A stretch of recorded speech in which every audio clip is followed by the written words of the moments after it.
My dear young aspirants of Meghalaya, today marks an important step in supporting the dreams of our youth.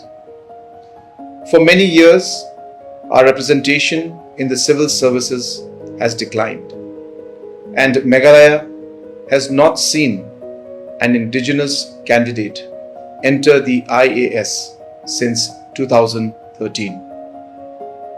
Today, we take a decisive step to change that with the launch of CM Inspire.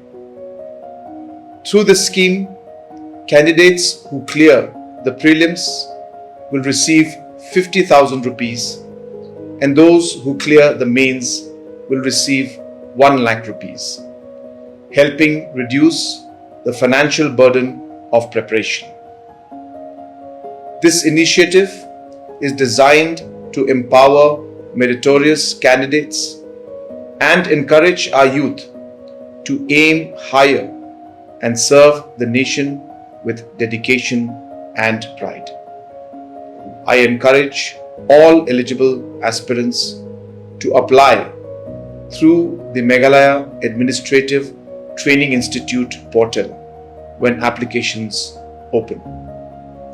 To our young aspirants, believe in yourself.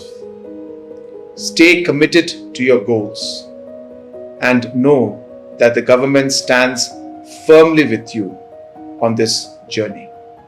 Kublai, Mathela and Jai Hind.